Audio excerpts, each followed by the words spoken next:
I'm Janine Fraser, the Executive Director for Kids Cottage Foundation. I want to talk to you today about Family Violence Prevention Month and really focus on prevention. Although so many of us automatically think of family violence as being between two people in a relationship, however, if there are babies and children involved in that relationship, those babies and children are also the victims of family violence. They are exposed to family violence and often remain the hidden victims.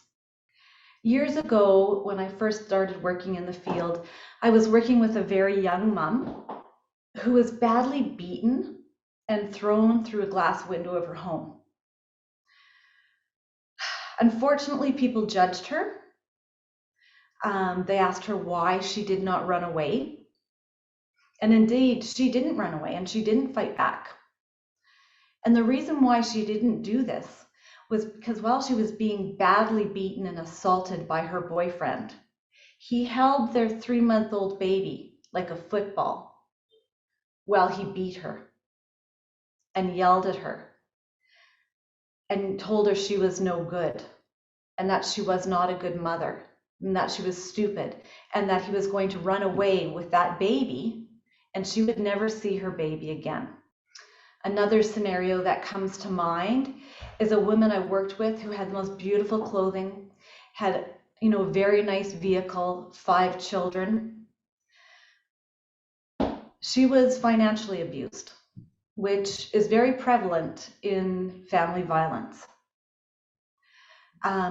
Her then husband, did not give the family enough to afford the necessities of life. Food, clothing, medication. She had to use the food bank for her children. She had to source out donations for clothing for her children and school supplies. Their home was a constant battleground. He was controlling her every movement, and he was also controlling the every movement of those children. Well, these women require protection, absolutely, from the family violence, and they require family violence treatment. So do the children. Literature and research suggest the most vulnerable to sustaining long-lasting effects of family violence are infants and young children. This is when the crucial time of the brain development is occurring. And the longer and the increased frequency of exposure to family violence creates deeply entrenched negative consequences for babies and young children. It's like a blueprint on their brain, even though they may not recall the event. Many of these consequences include difficulty forming healthy and loving relationships, may include learning barriers, or health issues later on in their adult life. At Kids Cottage, we're all too familiar with family violence and the harmful effects of the development on the very young, babies and young children. Well over half of the young children and the babies sheltered at our crisis nursery have been exposed to family violence. The following are just some of the examples of family violence: financial abuse, controlling behavior, making you question yourself, stalking, controlling your every move, strangulation.